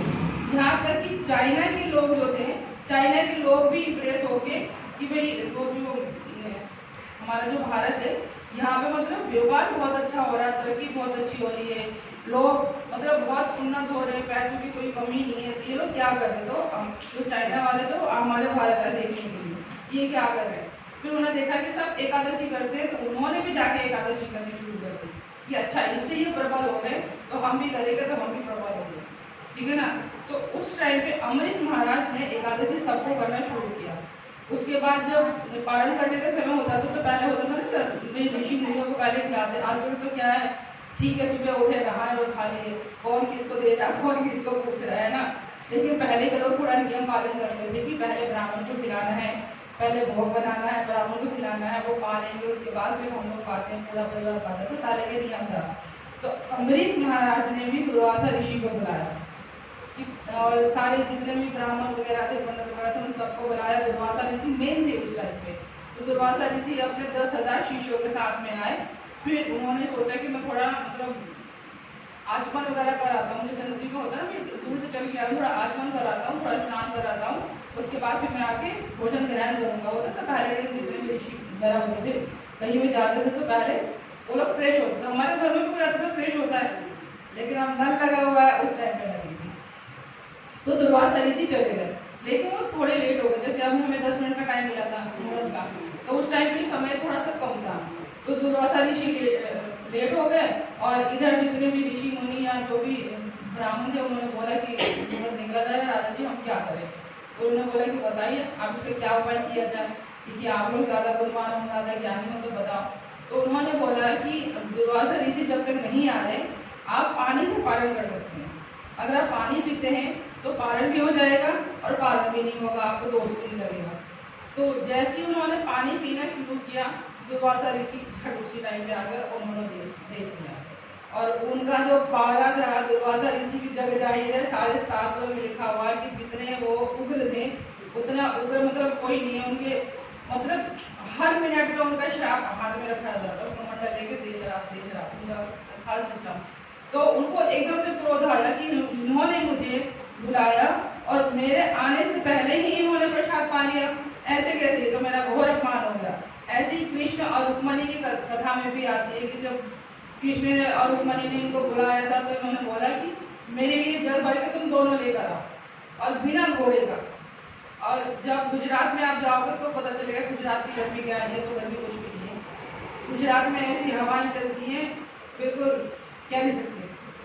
उसमें कृष्ण और रुक्मणी घोड़े की जगह पर लगे के और 100 कलश पानी भर के लेकर आए, तो पानी की दिक्कत है वहाँ गुजरात में। तो रास्ते में रुक्मणी को प्यास लग गई, भाई रानी है, नाजुक कली थी वो, उनको प्यास लग गई। उन्होंने कृष्ण से बोला कि मुझे प्यास लग गया, मैं क्या करूँ, मेरे से तो चला नहीं जा रहा। तो कृष्ण ने थोड़ा सा पानी उसमें से रुक्मणी को पिला दिया, लेकिन दुर्वासा ऋषि तो अंतर्यामी, उनको पता चल गया कि कृष्ण ने मेरे से पहले रुक्मणी को पानी पिलाया। तो जैसे ही वो दुर्वासा ऋषि के सामने आए, उन दोनों को श्राप दिया कि हमेशा के लिए तुम दोनों अलग हो जाओ, कभी तुम दोनों नहीं मिलोगे। तो आज भी हम जब गुजरात जाते हैं ना, हम द्वारका जाते हैं, तो द्वारका जाने से दो घंटे पहले रुक्मणी का वो है मंदिर, तो पहले रुक्मणी का मंदिर हम दर्शन करते हैं और उसके बाद फिर हम कृष्ण के मंदिर जाते हैं। 2 घंटे पहले, तो इतना हमको दूरी करके दोबारा को मिल नहीं पाए कभी भी, लेकिन फिर भी कृष्ण ने एक रूप में रुक्मणी के साथ में उस मंदिर में है, आज भी विराजमान है। तो कहने का मतलब यही है कि जो पहले के ऋषि मुनि थे वो बहुत मतलब स्ट्रॉन्ग थे। अब दुर्वासा ऋषि को क्रोध आया और उन्होंने झट अपनी जटाएं होती ना, उसको लिया, तोड़ा और नीचे फेंका, तो एक राक्षस प्रकट हो गया और उसको उन्होंने आज्ञा दिया कि अमरीश महाराज को अभी के अभी इनको मार डालो। तो वो फटाफट उनको मारने के लिए दौड़ा, ठीक है, लेकिन वो भगवान के भक्त थे ना, वो हमेशा भगवान के प्रति समर्पित थे। तो एकदम से भगवान फिर भी थोड़ा देर कर लेते हैं, लेकिन जो भगवान के जो प्रतिनिधि है सुदर्शन चक्र, वो बर्दाश्त नहीं करता। अगर किसी भक्त को, कृष्ण के भक्त को अगर कोई परेशान करता है तो सुदर्शन चक्र कृष्ण से पहले पहुंच जाता है। तो सुदर्शन चक्र कृष्ण से पहले पहुंच गए और दुर्वासा ऋषि के पीछे रख दिए। अब दुर्वासा ऋषि आगे और सुदर्शन चक्र पीछे। अब वो भागते पहले शिव उसमें कैलाश गए, शिव जी के शरण में गए कि मुझे बचा लो, चक्र से मुझे बचा लो, ये तो मुझे मार ही डालेगा। तो शिव जी कह रहे हैं कि उसको रोकने की मेरे में सामर्थ्य नहीं है, मैं सुदर्शन चक्र को नहीं रोक सकता, वो अपना काम करेगा और उसके बाद अपने मालिक के पास चला जाएगा। फिर वहां से वो दौड़ लगा दुर्वासा ऋषि, कहाँ पहुंचे, ब्रह्मलोक, ठीक है, ब्रह्मा जी के शरण में गए कि मुझे बचा लो, सुदर्शन चक्र से मुझे बचा लो। लेकिन ब्रह्मा जी ने भी बोला कि मैं इसका सामना नहीं कर सकता, मेरे में सामर्थ्य नहीं है, अब तो मैं तो कृष्ण के पास ही जाना पड़ेगा, वही कुछ कर सकते हैं। फिर वो बैकुंठ गए, ठीक है ना। लेकिन जब तक ये घूम रहे हैं सुदर्शन चक्र के पीछे है, पीछा नहीं छोड़ रहा, वो जहाँ जा रहे हैं वो, क्योंकि पहले के अस्त्र शस्त्र ऐसे हुआ करते थे कि सटीक निशाना, पहले के तो एक बार गया काम किया और खत्म नहीं, पहले के अस्त्र ऐसे थे कि एक बार गया काम किया और वापिस जहाँ से गया वहीं वापस आना है उसको। तो वो बैकुंठ में गए दुर्वासा ऋषि और विष्णु से प्रार्थना किया कि प्रभु मुझे बचा लो, अपने सुदर्शन चक्र से मुझे बचा लो। लेकिन विष्णु जी ने भी बोला कि भाई मैं भी समर्थ नहीं हूँ सुदर्शन चक्र को रोकने से। कई बार होता ना जब कोई क्रोधित हो जाता, उग्र हो जाता तो सब पीछे हटाते, लगे रहते, जब शांत हो गए तब बात करेंगे, अभी करना तो फिर हम ही लपेटे में गिरेगा, ठीक है ना। तो कृष्ण ने भी बोला कि मैं भी इसको शांत नहीं कर सकता, आपने जिसका अपराध किया है, आपने जिस वैष्णव को या कृष्ण भक्त का जिसका अपराध किया है, आप उससे क्षमा मांगोगे तब जाके ये सुदर्शन चक्र रुकेगा। उसके कहने पे जो मेरा भक्त है अगर उसने बोल दिया तो रुकेगा, अदरवाइज मैं भी कुछ नहीं कर सकता, ये अपना काम करके ही रुकेगा। तो फिर दुर्वासा ऋषि कहाँ पहुंचे, अम्बरीश महाराज जी के पास में, और उनके चरणों में फिर उन्होंने अपना सर रखी और उनसे क्षमा प्रार्थना किया कि मेरे से बहुत बड़ी गलती हो गई, आपको पहचानने में मैंने गलती कर दी कि जो कृष्ण के भक्त हैं वो सबसे बड़े महान हैं, वो हमारे ऋषि, हमारे तपस्वी, जितने तपस्या हम लोग करते हैं उससे ज़्यादा कृष्ण के भक्त महान है, मुझे अपनी शरण में ले लो और इस सुदर्शन चक्र से मुझे बचाओ, मुझसे बहुत बड़ा पाप हो गया, बहुत बड़ी गलती हो गई जो मैंने आपको गलत समझा। तो भक्त होते हैं, सरल होते हैं। उन्होंने एकदम से सुदर्शन चक्र को बोला कि आप रुक जाइए, इन्होंने मेरे प्रति कोई अपराध नहीं किया, इनको इनसे गलती हो गई थी जानने और पहचानने में। तब जाके सुदर्शन चक्र रुका और दोबारा वो कृष्ण के पास गया। तो इसीलिए जो कृष्ण के भक्त हैं, जो एकादशी करते हैं, कृष्ण की सेवा करते हैं, हमेशा कृष्ण के ही स्मरण में रहते हैं, तो कृष्ण भी तो, उनकी भी तो नजर उसी में रहती है। अब छोटा बच्चा है आपका खेल रहा है, ठीक है, आपके पड़ोस का भी बच्चा खेल रहा है, ठीक है, 4-5 आपके पड़ोस के बच्चे हैं और उसमें आपका एक बच्चा खेल रहा है, नजर किस पे होगी? नजर किस पे होगी आप लोगों की? पड़ोसी पे होगी कि उसका बेटा गिर जाएगा और फट उठाने जाऊंगा। उन 10 बच्चों में अपने बच्चों पे नजर होगी कि कहीं ये गिर ना जाए, बाकी बच्चे इसको मार ना दे, है ना, या इसको चोट ना लग जाए। चाहे 4 बच्चे गिर जाए तब उठाने नहीं जाओगे, लेकिन अगर अपना बच्चा गिर गया तो झट से उठाने जाओगे। किस लिए? किस लिए? क्योंकि वो आपका अपना है, वो आपसे जुड़ा हुआ है, वो आप पे आश्रित है, आपके शरण में है। ऐसे ही कृष्ण कहते हैं कि जो मेरे शरण में है, जो मेरा भक्त है, मुझ पे आश्रित है, मैं हमेशा उस पर नजर रखता हूँ, हमेशा मैं उसकी देखभाल करता हूँ। उसको क्या जरूरत है, गीता में भगवान कहते हैं कि जो मेरे भक्त के पास है मैं उसकी रक्षा करता हूँ, और जो उसके पास नहीं है वो उसको मैं प्रदान करता हूँ। ठीक है, ददामि बुद्धि, हाँ, मैं उसको बुद्धि भी देता हूँ, ज्ञान भी देता हूँ, धन भी देता हूँ, सब कुछ देता हूँ। लेकिन कब देता हूँ? जब वो 100% मेरे पे समर्पित है। यही तो 10% समर्पित है, 99 तक अपना दिमाग चला लूंगा, मैं अपने तरीके से करूंगा, नहीं। जब 100% पूर्ण रूप से समर्पित हो जाते हैं। अब 2 बच्चे हैं घर में, एक बच्चा है कि वो बिल्कुल मम्मी पापा पे डिपेंड है, ठीक है ना, वो कुछ नहीं मांगता, कोई मार दे तो चुपचाप हो के रहता, और एक है तो चार को निपटा के आता है, ठीक है ना, घर में अगर नहीं चाहिए तो पूरा घर उठा लेता है। तो माँ बाप क्या करते हैं? उसको रो रो के देते हैं, ठीक है ना, और जो नहीं मांग रहा उसको कैसे देते हैं? लाड से, प्यार से। तो ऐसे हमें भगवान से मांगना नहीं है, भगवान के ऊपर समर्पित हो जाना है, क्योंकि वो हमारे पिता है। हमें पता है कि हमारे पिता को पता है सब कुछ कि हमें क्या चाहिए और क्या नहीं चाहिए। कई बार होता है कि हम लोग बहुत जिद करते हैं, भगवान हमें ये दे दो, वो दे दो, मंदिर में जा जाके आरतियां कर करके थक जाते हैं, भगवान नहीं देते। लेकिन उससे मिलता जुलता, उससे बेटर हमें भगवान देते, उससे अच्छा देते। तो हम क्या कहते हैं कि हम तो ये मांग रहे थे, ये तो छोटा सा था, भगवान ने बहुत ज्यादा दे दिया। होता है कई बार। तो इसीलिए भगवान से वो चीजें मत मांगो जो आपकी बुद्धि इतनी सी है। और भगवान कितने हैं? भगवान संपूर्ण है, पूरे ब्रह्मांड के हैं, वो विशाल है। आप मांग रहे हो कि मुझे 10,000 दे दो, मुझे 1 लाख दे दो, लेकिन भगवान के पास तो अरबों खरबों पूरे संसार की संपत्ति उनके पास है। लक्ष्मी, हजारों लक्ष्मियां, ब्रह्मा जी कहते हैं हजारों लक्ष्मियां भगवान के चरणों में सेवा करती है। और हम क्या मांगते हैं? लक्ष्मी की इतना पूरी लक्ष्मी भी कहाँ मिलती है? किसी को मिली है आजकल? इस संसार में कभी नहीं मिली। चाहे टाटा, बिरला, अंबानी, कोई भी हो, क्या पूर्ण रूप से उस पर धन है? उससे बड़ा भी कोई आ जाता है ना? अभी कौन आया उससे बड़ा? अमेज़न का आया, हाँ वो आया। तो मतलब ये नहीं कि आप ये धनवान हो तो आपसे बड़ा कोई होगा ही। होता है, जैसे आईफोन आया, ठीक है, आईफोन 10 आया तो लोगों ने क्या किडनी बेच के ली। तो जब उन्होंने ली तो सबसे बड़ी खुशी थी कि मेरे पास आईफोन 10 है। 11 आ गया तो खुशी शांत हो गई, फिर उनको क्या लगा ये मेरा पुराना हो गया, नया हो गया, ठीक है ना। तो जब तक वो नया नहीं लेते, जब तक उनकी खुशी क्या हो गई? दब गई, अधूरी रह गई। अब जब 11 लेंगे तो कितने दिन की खुशी होगी? अगर आईफोन 11 ले लिया तो कितने दिन की खुशी होगी? जब तक 12 नहीं आ जाता। तो खुशी लिमिट में आता है।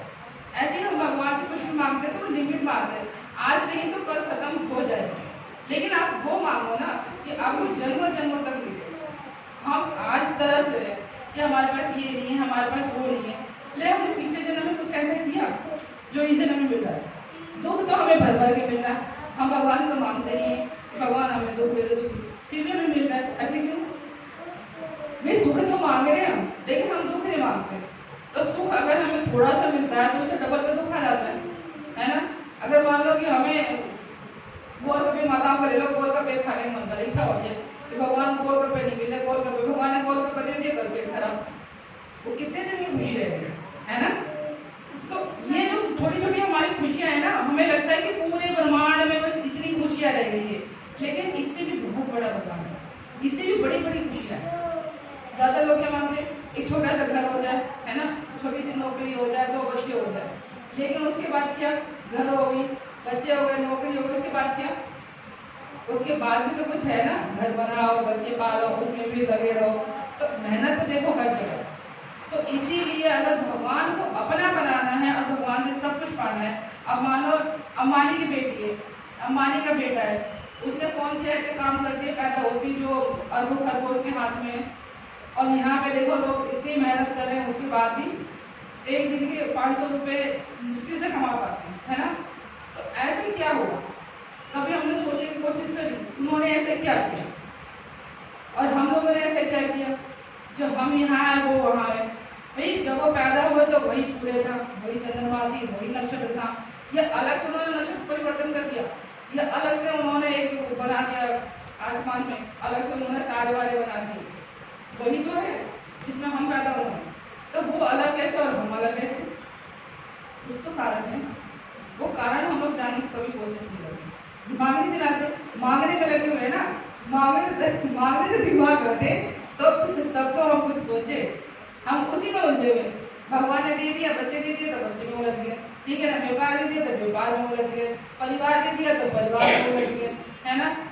उलझन से बाहर तो निकले, हम क्यों आए हैं, हम क्या है, उसको तो जानने का प्रयास करें। उलझते उलझते निकल जाते, फिर दोबारा तक पैदा होते, फिर उलझन, फिर पैदा हो, फिर उलझन, और इसी के लिए बने हैं क्या। कभी सोच के देखो, माताओं को भी अगर हम बोले कि क्लास में आओ तो मेरे बर्तन पड़े, मेरा झाड़ू पोछा नहीं हुआ, मेरा बच्चा भूखा है, तुम जब निकल जाओगी तब झाड़ू पोछा कौन करेगा, बच्चे को कौन खिलाएगा, खा लेगा ना कहीं ना कहीं, है ना। तो ऐसे हमारे एक आचार्य हुए, वो अपने गृह जीवन में फंसे हुए थे, वो संन्यास लेने के चक्कर में थे कि मैं संन्यास लूंगा, उनको वैराग्य का गया, कई बार होता है ना, स्त्रियों का तो चल जाता है लेकिन पुरुष को वैराग्य ज्यादा चल जाता है, तो भागने की प्रवृत्ति जल्दी हो जाती है। तो उनको लगा होता कि मैं कब इस घर से निकलूं, कब निकलूं। तो जो पत्नी थी वो प्रेग्नेंट थी, उन्होंने बोला कि ठीक है मैं आपको नहीं रोकूंगी, लेकिन मेरा जो प्रेग्नेंट है, जो बच्चा है वो हो जाए, उसके बाद आप चले जाना। तो वो बोले कि चलो ठीक है। तो जैसे ही मतलब बच्चा हुआ तो वो बच्चे को बैठ के देख रहे हैं, ठीक है बच्चा हो गया, ठीक है। उसके बाद फिर ममता जगी बच्चे में कि चलो थोड़ा सा 5-10 साल का हो जाएगा तब चला जाऊंगा।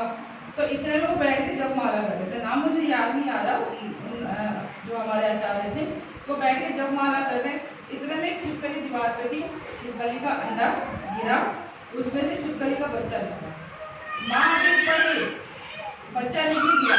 नीचे गिरते ही उसको किसने सिखाया कि उसको भूख लगी है और उसको जीभ निकाल के मच्छर को खाना है। उसके सामने मच्छर आया, फट उसने जीभ निकाला और वो भाग गया। उनका दिमाग खुल गया कि भाई छिपकली के बच्चे को किसने सिखाया कि तेरे को भूख लगी है तो जीभ निकाल के तुझे खाना है। पेट में तो उसने अंडे में तो सीखा नहीं, अंडे पर कहाँ जीभ निकाल के खाएगा वो। लेकिन नीचे गिरते ही अगर ये अपने पेट भरने के लिए अपना उपाय कर सकता है, तो जो मेरा बेटा पैदा हुआ है ये भी अपना पेट भरने के लिए उपाय कर सकता है। और जब भी अपना झोला वोला उठाए और सीधा अपने संन्यास के लिए निकल गए। वैराग्य से गया, उन्होंने देख लिया कि भगवान हर किसी की व्यवस्था करते हैं। अब मजदूर के बच्चे होते क्या वो नहीं पलते, पलते है ना। और हम लोग तो ये बॉर्नविटा, वो बॉर्नविटा, ये सेरेलैक, वो सेरेलैक, उसके बाद वो खा के नहीं मिलते है ना, कोई मोटे ताजे नहीं होते। तो भगवान ने सबकी व्यवस्था कर रखी है, सबके कर्म लिखे हुए हैं। तो इसीलिए हम लोगों को भगवान पे आश्रित होना है, ठीक है। तो जब वो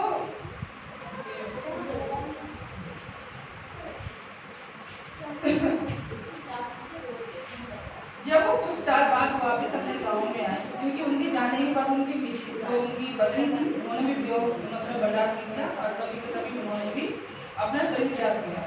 तो जब उन्होंने संन्यास लिया तो कुछ साल बाद वो आने की कोशिश करे, तो देखो तो सही कि मेरे परिवार का क्या हाल है, मेरा बच्चा होता है ना, भाई बाबा तो बन जाते हैं लेकिन आसक्ति घर परिवार में ही रहती है। तो जब वो 20-25 साल बाद वापिस आए तो देखा कि एक आश्रम था, आश्रम में एक लड़का 25-26 साल का पूरे गांव का गुरु बना हुआ है, बैठ के पूरे गांव को ज्ञान दे रहा है। तो उन्होंने जानने की कोशिश करी कि भाई ये युवा लड़का कौन है जो पूरे गांव का गुरु बना हुआ है। तो पता चला कि ये पैदा होते ही इसका बाप संन्यास ले लिया और माँ वियोग में मर गई। तो पता चला कि उनका बेटा है। अगर वो अपने घर में होते और अपने बच्चों का लालन पालन करते तो क्या वो गुरु बनता, वो पुत्र ही बनता, और खेत में खेती करता है। तो इसीलिए भगवान ने ना हर किसी का भाग्य लिखा हुआ है कि किसके क्या कर्म है और किसको क्या करना है। इसीलिए ज़्यादा आसक्ति मत पालो। भगवान भी कहते हैं कि आप इस संसार है ना, संसार में इतनी आसक्ति मत पालो कि आपको जाते हुए बहुत कष्ट हो। जिसका जितना बड़ा परिवार, जितना बड़ा व्यापार, उतना ही बड़ा कष्ट, मरते टाइम उतना ही बड़ा कष्ट मिलता है। इसलिए धीरे धीरे अपने जो कर्तव्य है पूरे करते जाओ और आसक्ति धीरे धीरे खत्म करते जाओ। बच्चों को पालने की आपकी जिम्मेवारी है, कर्तव्य है, पूरा करो, लेकिन उसमें आसक्त मत हो जाओ मेरा बेटा ये बन जाए, मेरा बेटा वो बन जाए, ऐसा कुछ नहीं। वो जो बनेगा वो उसका भाग्य है, लिखा हुआ आया है और वो हो गई रहेगा, कोई उसको नहीं टाल सकता। कोई किसी के भाग्य की बोलते नहीं, किसी ने तुम्हारी ये चोरी कर ली, वो चोरी कर ली, अरे चोरी उसकी आप सामान की तो करी ना, अन्य की तो करी, तो भाग्य तो नहीं छुड़ा जाए। भाग्य तुम्हारे साथ में, भाग्य में होगा उसे डबल मिल जाएगा। तो कभी किसी के लिए रो मत और जो है उसी में ही संतुष्ट रहो, ठीक है ना। तो भगवान के प्रति हमें पूर्ण रूप से शरणागत होगा तो भगवान आपका हर चीज, हर कमी पूरी कर देंगे, बशर्ते की पूरी रूप से, पूर्ण रूप से। ऐसी द्रौपदी की कथा आती है कि द्रौपदी तो पिछले जन्म में एक ऋषि की पुत्री थी, ठीक है।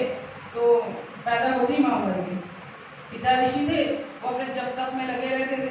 अब कन्या धीरे धीरे बड़ी हो गई, शादी के लायक हो गई और वो अपने उसमें रमे हुए हैं। उनका ध्यान ही नहीं कि मेरी पुत्री बड़ी हो गई, शादी करना है, कुछ करना है, उन्होंने कोई ध्यान नहीं दिया। वो धीरे धीरे उम्र निकलती जा रही है उसकी। उसके बाद फिर ऋषि भी अपने शौक सुधार गए। अब वो लड़की अकेले रह गई। एक दुर्वासा ऋषि उस गाँव से निकल गए थे। दुर्वासा ऋषि ने देखा कि कन्या अकेली है, वो कन्या भी रोने लगी, फिर बहुत उदास हो गई कि मैं अकेली हूँ, मैं क्या करूँ, मेरा कोई सहारा नहीं है। तो ऋषि मुनियों को थोड़ा सा दया आ जाती है। तो दुर्वासा ऋषि ने बोला कि ऐसा है कि आप एक अच्छा सा वर ढूंढो और उससे आप शादी करके अपना गृह जीवन बिताओ। तो कह रही कि मैं अकेले कैसे ढूंढूं, मेरा तो कोई बड़ा भी नहीं है, कोई संबंधी भी नहीं है, कोई रिश्तेदार भी नहीं है। उन्होंने बोला ठीक है, आप एकादशी का व्रत करो और उसके पुण्य से आपको सब कुछ मिल जाएगा। तो उस टाइम पे अधिक मास के बारे में कौन कौन जानता है? अधिक मास क्या होता है? मलमास, पुरुषोत्तम मास, किसी को भी नहीं पता है। अधिक मास, मलमास हर 3 महीने बाद, 3 साल बाद, 4 साल बाद आता है, वो तिथि के हिसाब से, ठीक है ना। जैसे हमारी जो तिथि है, हमारा जो सनातन धर्म की जो तिथि है और जो हम ये कैलेंडर देखते हैं, ये अंग्रेजी तिथि है। इसके अनुसार से जितने हमारे त्यौहार होते हैं इसके अनुसार से नहीं होते। आप लोगों ने देखा होगा, आप लोग जन्मदिन मनाते हो, आप लोगों का एक ही तिथि है, ठीक है ना, कि आप 6 को, हाँ ये डेट है, ठीक है ना, एक ही डेट को मनाते हो कि 5 को मनाना है, 6 को मनाना है, ठीक है, 10 को मनाना है, तो आप उसी को मनाते हो। लेकिन आप लोगों ने देखा कि जन्माष्टमी कभी एक तिथि को नहीं आती, ठीक है ना। रामनवमी, आपका जितने भी ये नवरात्रे हैं, जितने भी त्यौहार है, कभी एक उसमें नहीं आता, एक समय में नहीं आता। क्यों? क्योंकि ये हमारे जो हिंदी कैलेंडर है उसके हिसाब से, सनातन कैलेंडर विक्रम सामंत करके जो है हमारा कैलेंडर, उसके अनुसार हम लोग की तिथि चलती है, ठीक है। तो उसके अनुसार ये होता है कि जितने भी महीना है ना हमारे इस पूरे साल में 11 दिन हम लोग का एक्स्ट्रा हो जाता है। आप लोगों ने देखा होगा तो जैसे एकादशी इतने में हो गई, इतने में द्वादशी भी लग गई, इतने में प्रतिपदा भी लग गया, अमावस के साथ में प्रतिपदा भी हो गया, तो जो बीच का समय वो कहाँ गया? तो साल में 11 दिन एक्स्ट्रा हो जाता है, ठीक है ना। तो जब 3 साल में 11 दिन एक्स्ट्रा होता है, कितना हो गया? कभी 10 हो जाता है, कभी 11 हो जाता है। तो ये जो 30 दिन होता है ना, तो ये कई बार 2 साल में, कई बार 3 साल में होता है। ये तिथि के अनुसार होता है, ऐसा नहीं कि कई लोग बोलते हैं 4 साल बाद आता है, मलमास आता है, अधिक मास 4 साल बाद आता है, ऐसा कुछ नहीं है। ये तिथि के अनुसार होता है। तो ये जब आता है अधिक मास में, तो ये अब जो महीने हैं, ये महीने में हम लोगों के रूप के अनुसार है। ऐसा नहीं है कि हवा में बोलते चैत्र मास चल रहा है जी, आपका वैसाख आ गया, ठीक है, सावन आ गया, ऐसा कुछ नहीं है। इनका भी एक अपना रूप है, भगवान ने इनको उत्पन्न किया है। ऐसे हवा में देर नहीं चलती कि हमने चैत्र मास मान लिया तो होगा, कोई होगा, जब मर्जी शुरू होगा, जब मर्जी खत्म होगा, नहीं। भगवान ने इनको प्रॉपर तरीके से बनाया है। जैसे हम लोग का कार्य है ना सरकारी, जैसे सरकारी जॉब में कार्य होता है कि तुम्हारा ये डिपार्टमेंट में तुम्हें यही करना है, तुम्हें यही संभालना है, तुम्हारे डिपार्टमेंट में यही संभालना है, ठीक है ना। अगर टीचर स्कूल में है तो इंग्लिश वाली इंग्लिश पढ़ाएगी, मैथ वाली मैथ पढ़ाएगी, उनका कोर्स चेंज नहीं होता। ऐसे ही भगवान ने ये महीने बनाए हैं, ठीक है। तो इसी के हिसाब से सारे महीने होते हैं। ये मल मास ये अधिक आ गया, क्यों? क्योंकि जो ये तिथि इकट्ठी हुई ना, एक महीना अधिक हो गया। अब सारे जितने भी महीने हैं सबके तो देवता पहले से निश्चित है, सबके देवता पहले से। अब अधिक मास वाला खाली, अब सब बोले कि तू तो दुष्ट है, तू तो मतलब बेकार है, तेरे महीने में तो कोई त्यौहार नहीं आता, कोई पुण्य काम नहीं होता है, कोई शादी ब्याह नहीं होते, कुछ काम नहीं होता है। अब अधिक मास अगर शुरू हो जाता है तो उस महीने में कोई शुभ कार्य नहीं होता, कोई शादी ब्याह गृह प्रवेश कुछ नहीं होता। तो सब उसको चढ़ाने लगे कि तू तो अशुभ है, बता ना कि तू पैदा होती माँ को खा गया, बाबू खा गया, तो अशुभ है। तो ऐसे उसको सब चढ़ाने लगे। तो उसको बहुत गुस्सा आया, तो कृष्ण का शरण में गया कि कृष्ण आपने तो मुझे बनाया है और सब लोग मुझे बोलते हैं कि मैं तो मल मास हूँ, मैं तो अशुभ हूँ और मैं तो अछूत हूँ, मेरे में तो कोई शुद्धता ही नहीं है, तो मैं ऐसे चीज़ें क्या करूँगा? आपने मुझे क्यों बनाया? इससे अच्छा कि आप मुझे नहीं बनाते, मेरे को नहीं रहना है, आप मुझे मतलब खत्म कर दो, नहीं तो आप मुझे अपने शरण करो। तो कृष्ण को फिर उन पर दया है। कृष्ण बोला कि चलो ठीक है, आज से मैं आपको अपना नाम देता हूँ। जैसे आप खाटू श्याम को बोलते हो ना कि आज से मैं आपको अपना नाम देता हूँ, ऐसे ही मल मास को कृष्ण ने बोला कि आज से तुम पुरुषोत्तम मास से जाने जाओगे।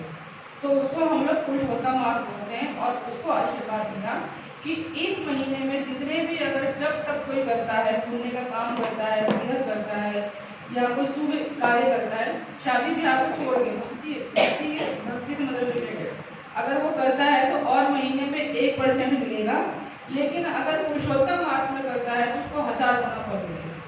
तो इसीलिए जब पुरुषोत्तम मास 1 महीने का पुरुषोत्तम मास होता है तो उसमें जप तप और कृष्ण से रिलेटेड हम बहुत सारी चीज़ें करते हैं, जिसकी वजह से हमारा पुण्य जो है वो कई गुना बढ़ जाता है। उसमें कई लोग तो पूरे महीने जाके तीर्थ में वास करते हैं, तीर्थ में धाम में ही रहते हैं। जैसे हम लोग कार्तिक मास में करते हैं ना, कार्तिक मास से भी ज़्यादा महत्वपूर्ण होता है अधिक मास, ठीक है। तो द्रौपदी ने जब दुर्वासा ऋषि ने बोला कि ठीक है आप अधिक मास में जितनी 2 एकादशी है 3 महीने में एकादशी आएगी, आप वो दोनों कर देना। तो जो कन्या थी उसने दुर्वासा ऋषि को मजाक कराया, कह रहा मुझे बिल्कुल ना है, होता ना कि बाबा उपाय बताता कि ये उपाय कर लेना तो तुम्हारा ये कार्य हो जाता। तो बाबा मुझे बताने के लिए मैं करूँगा, मैं तो नहीं करूँगी ऐसे, आप मुझे बेवकूफ़ बना रहे हो। अधिक मास जो मल मास होता है इसमें तो कोई भी शुभ काम नहीं होता, एकादशी भी नहीं होती और मैं भी नहीं करूँगी। आप तो मैं दुर्वासा ऋषि बोलते हैं कि कन्या है, वैसी लाचार है और परेशान है और मैं इसको क्या बोलूँ। तो उन्होंने मतलब वो सहन कर लिया, कन्या समझ के वैसे सहन करते हैं कि दुर्वासा ऋषि कन्या समझ के सहन करके वो चले गए, लेकिन उनको अपराध करके एक तो ऋषि का अपराध लग गया और दूसरा अधिक मास के एकादशी का अपराध लग गया। अब ये दोनों अपराध लगने की वजह से अगले जन्म में वो द्रौपदी बनी, ठीक है। और उसके बाद जब उनको श्राप लग गया, हाँ उसी जन्म में जब कन्या थी तो उनको श्राप लग गया, तो फिर उनको समझ में आ गया कि मुझे श्राप लग गया। तो उन्होंने शिव जी का तप किया और शिव जी से उन्होंने वरदान प्राप्त किया। तो शिव जी से उन्होंने बोला कि शिव जी ने प्रकट हुए तो कन्या ने बोला कि मुझे वर चाहिए, मुझे वर चाहिए, मुझे वर चाहिए, मुझे वर चाहिए। उन्होंने 5 बार बोला, शिव जी ने बोला तथास्तु तथास्तु तथास्तु। तो क्या हो गया, उसने 5 बार बोला और शिव जी ने 5 बार बोला, तो क्या हो गया 5 पति का आशीर्वाद हो गया। लेकिन वो कन्या कहती कि मैं 5 पति के क्या करूँगी, मुझे तो पति नहीं चाहिए, अब मुझे 5 पति मिलेगी क्या करूँगी। तो भगवान ने बोला ठीक है, इस जन्म में तुम्हारे 5 पति नहीं मिलेंगे, तुम्हें अगले जन्म में 5 पति मिलेंगे। तो वही जब द्रौपदी रूप में जब प्रकट हुई, ठीक है ना, वो अग्नि से प्रकट हुई, पैदा भी नहीं हुई, अग्नि से प्रकट हुई और उन्होंने को ही 5 पांडव मिले, ठीक है। तो एकादशी का अपमान करने का उनको श्राप लगा। तो इसीलिए एकादशी का कोई भी तिथि हो, जैसे बहुत सारे लोग बोलते हैं ना कि कृष्ण पक्ष का मत करो, वो शुभ नहीं होता है एकादशी से, हम तो शुक्ल पक्ष के करेंगे। नहीं, दोनों ही तिथि महत्वपूर्ण है एकादशी का, दोनों ही करना चाहिए और दोनों ही कृष्ण को प्रिय है। इस दिन हमें ज़्यादा से ज़्यादा जप करना चाहिए, खाने पीने में हमें ध्यान कम लगाना चाहिए, क्योंकि हम उपवास कर रहे हैं, भगवान के पास में हम रहने का प्रयास कर रहे हैं। और हम लोग क्या करते हैं, पकौड़ी कब बनेगी, आलू की टिक्की तो बना दो, भूख लग रही है कुछ बना तो दो। और दिन हम चाहे 2 बार बना दो, उसी दिन सबसे ज़्यादा भूख लगती है पेट में, है ना। तो उसी दिन हमें कंट्रोल करना चाहिए, कोशिश करना चाहिए कि 12 बजे तक कम से कम हम निर्जला रहें। अगर निर्जला नहीं रह सकते, पानी पीते हैं। 12 बजे तो हम कर ही सकते हैं ना, 12 बजे तक तो चल ही जाता है, ठीक है ना। अगर पानी पी के भी नहीं काम चल रहा तो दूध ले लो, दूध से भी नहीं चल रहा तो थोड़ा फलाहार ले लो, लेकिन कोशिश करो कि 12 बजे तक एक नियम बना लो कि 12 बजे तक हम किसी में ही रहेंगे हर बार, चाहे पानी पे रहो या दूध पे रहो या फल पे रहो। 12 बजे के बाद आपको जो भी पकौड़े शकौड़े जो भी आपको चलाना है वो आप चलाइए, लेकिन एक बच्चों के भी, छोटे बच्चों को भी नियम बनाओ। और कहते हैं कि वैष्णव घर में अगर कोई बच्चा पैदा हुआ है तो जैसे ही उसने धरती पे जन्म लिया तभी से उसको एकादशी करो। और इस्कॉन में जितने भी वैष्णव हैं वो लोग कोशिश करते हैं, उनके घर में जितने भी बच्चे होंगे सब एकादशी करते हैं, चाहे वो गोद में हो और चाहे वो बड़े हो, वो नियम फॉलो करते हैं स्ट्रिक्टली। और हम लोग क्या बोलते हैं, नहीं नहीं ये तो अभी बच्चा छोटा है, ये पूजा पाठ क्या करेगा, नहीं नहीं तुम रहने तो तुम्हें वो व्रत करने की क्या जरूरत है, बड़े होंगे तो करेंगे। और जैसे वो 17 साल के हुए, ठीक है ना, और वो तो फिर सिनेमा में मिलते हैं, फिर आप बोलोगे आज तो एकादशी है, तुझे ये नहीं खाना वो नहीं खाना, उसका तो लग गया ना लग। आपने जो बचपन में नहीं सिखाया, कुम्हार जो बर्तन बनाएगा बड़े होके आप उसी को यूज करोगे। घड़ा बनाएगा तो पानी भरोगे, ठीक है ना। अगर चिड़िया के लिए कसौरा बनाएगा तो उसमें जल डालोगे। तो आपने उस बच्चे को बचपन में क्या बनाया हो, बड़ा होकर वही तो बनेगा। बचपन में आपने छूट दे दी कि नहीं नहीं इसको नहीं करना है, उसके बाद या व्रत करना ही नहीं है, अब बड़े होकर बोलोगे व्रत करेगा, वो करेगा? बिल्कुल नहीं करेगा। तो इसीलिए हमें बचपन से ही बच्चों को सिखाना चाहिए, संस्कार देना चाहिए। अगर कोई देर से जुड़ा है वो अलग बात है कि चलो अब बच्चे बड़े हो गए, लेकिन प्रयास करना चाहिए। माँ चाहे तो प्रयास कर सकती है कि माँ के हाथ में, माँ खाना बना रही है, जो उसका भाव होगा वही भाव पूरे परिवार के अंदर जाता है। तो इसीलिए जब आप खाना बना रहे हो तो हरे कृष्णा मंत्र बोलते हुए करो, ताकि आपका पूरे परिवार का जो मन है ना, कहते हैं कि जैसा खाओगे अन्न मन, तो अपने परिवार का मन आपको कैसे करना है आप लोग जानते हैं, माताओं के हाथ। अगर माताएं सही तरीके से कर रही है, नियम पालन कर रही है, तो परिवार बहुत जल्दी भक्त बन जाता है। अगर जिस घर में भक्त बहुत देर से बन रहे हैं, पुरुष या बच्चे, तो इसका मतलब कि माताओं की जो मन है वो कहीं ना कहीं दूषित है या कुछ और विचार चल रहा है, इस वजह से वो अपने परिवार को सही तरीके से नहीं लेके जा रही, सही डायरेक्शन में नहीं लेके जा रही। कोशिश हमें करना चाहिए या कैसे भी करके, कहते हैं ना कि भगवान के लिए तो साम दाम दंड व्रत कुछ भी कर सकते हैं। भगवान झूठ बोलने को भी बोलते तो झूठ बोलो, दूसरा ने नहीं बोला ना, भगवान ने बोला कि आप झूठ बोलो, लेकिन उन्होंने अपना दिमाग लगाया। ऐसे भक्त के दिमाग लगाते हैं, उनको बोला जाता है कि 4 नियम पालन करो, नहीं नहीं 2 ही करेंगे, उनको क्या दिक्कत है, हम कर रहे हैं नहीं कर रहे, वो तो हमें पता है ना, 2 ही कर लेते हैं, 2 छोड़ देते हैं, धीरे धीरे करेंगे। लेकिन हम जितना धीरे धीरे कर रहे हैं ना, हमारा समय निकलता जाता है। उम्र का हमें नहीं पता, हमारी उम्र कितनी जिंदगी है कुछ नहीं पता, पर जगते काम हो जाता है। जीना है तो 100 साल जियो, नहीं तो 5 मिनट भी बहुत भारी है। इसीलिए जितना हमें समय मिला है कोशिश करेंगे हम भक्ति में दे दें। अगला जन्म फिर पता नहीं किसका मिले कि नहीं मिले, तो इसीलिए हमें स्ट्रिक्टली कड़ाई से नियम पालन करना चाहिए हर चीज़ का। अगर कृष्ण बोल रहे हैं तो करना है, ठीक है। अगर पिता घर में बोल रहा है कि टीवी नहीं चलेगा, ठीक है ना, कार्टून नहीं देखना है, एग्जाम हो रहे हैं, बच्चे का मजा आ रहा है तो चला लेगा, और चलाएगा तो क्या होगा पता है ना क्या होगा, पापा का सीधा फिर चलता है। तो ऐसे ही अगर हमें कृष्ण बोल रहे हैं शास्त्र में कि हमें ये चीज़ नहीं करनी है और ये करना है, और हम उसमें अपनी युक्ति लगाते हैं, तो युधिष्ठिर को भी नरक में जाना पड़ा, चाहे एक दिन के लिए, एक पल के लिए जाना पड़ा, लेकिन जाना पड़ा। क्यों? उन्होंने अपना दिमाग लगाया। इसीलिए भक्ति में बोला जाता है कि हमें अपना दिमाग नहीं लगाना। यहाँ इस्कॉन में तो हमें कुछ करना ही नहीं है, कुछ करने की जरूरत है इस्कॉन में? इस्कॉन में सिर्फ कॉपी और पेस्ट करना, और हमें कोई दिमाग नहीं लगाना, हमें पका पकाया सब कुछ मिला हुआ है। अब घर में अब लड़कियाँ खेलती हैं, चूल्हा चौका खेलती है कि मम्मी हमारे लिए चूल्हा ला दो, हम खाना बनाएंगे। अब 4 लड़कियाँ मिलकर खाना बना रही है, एक छोला बना रही है, एक खीर बना रही है, एक पूरी बना रही है। जब भूख लगती है तो अपना खाना बनाए, क्यों नहीं खाती? मम्मी के पास आती है, मुझे भूख लग रही है, क्यों? अगर तो तुम भी नहीं हो, है ना, तुम अपना खा लो, तो बोलते हम तो खेल लेते। तो इसी तरीके से हमें अपना खेल नहीं खेलना है, जो भगवान बोल रहे हैं हमें सिर्फ वही करना है, स्ट्रिक्टली वही करना है और कुछ नहीं करना है। तो इस्कॉन में तो प्रभुपाद ने सब पका पकाए दे दिया, कुछ दिमाग नहीं लगाना, कुछ शास्त्र नहीं पढ़ना, कुछ नहीं करना। जो प्रभुपाद के जितने भी ग्रंथ है अगर उन्हीं को पढ़ ले, क्योंकि जब प्रभुपाद का समय आ गया था तो जितने भी उनके डिसाइपल थे, डिवोटी थे, उन्होंने बोला कि प्रभुपाद आप जाते रहे हो, लेकिन इसके बाद हम भक्ति कैसे करेंगे, आपने जितना बताया उसके बाद का क्या। तो प्रभुपाद ने बोला है कि जितना मैंने बताया है ना, अगर तुम उसी को इतना फॉलो कर लो तो इसके अलावा तुम और कुछ करने की जरूरत ही नहीं।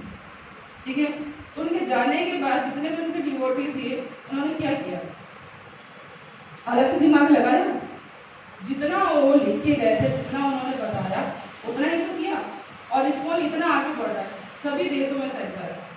इसलिए कि जितना गुरु बता रहा है ना, हमें सिर्फ उतना ही करना है और उतनी ही बातों पे विश्वास करना है। अलग से जोड़ना तोड़ना नहीं है, सिर्फ कॉपी और पेस्ट करना है। जो उन्होंने दिया हमें लेना है और उसको हमें, जो हमने लिया है उसको आगे कैरी फॉरवर्ड करना है। इसके अलावा हमें कुछ नहीं करना है। ठीक है, तो ऐसे ही अब जो हमारा एकादशी का है व्रत का, ये हमारा पद्म पुराण में भी है, अग्नि पुराण में भी है, मत्स्य पुराण में भी है और स्कंद पुराण में पूरा डिटेल से लिखा हुआ है कि हमें क्या नियम करने चाहिए और क्या नहीं करने चाहिए। अगर हम एकादशी के दिन अन्न खाते हैं तो माता की हत्या, पिता, भाई और संबंधियों को मारने का जितना पाप लगता है उतना पाप एकादशी पे अन्न खाने से होता है।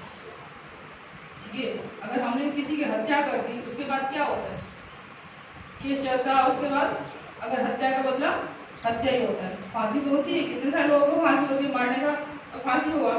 तो जितने भी माता पिता की हत्या करने का पाप लगता है, गो हत्या, ब्राह्मण हत्या का जितना पाप लगता है उतना पाप एकादशी पे अन्न खाने से होता है। तो कौन कौन भक्त अन्न खाना चाहेगा एकादशी पे?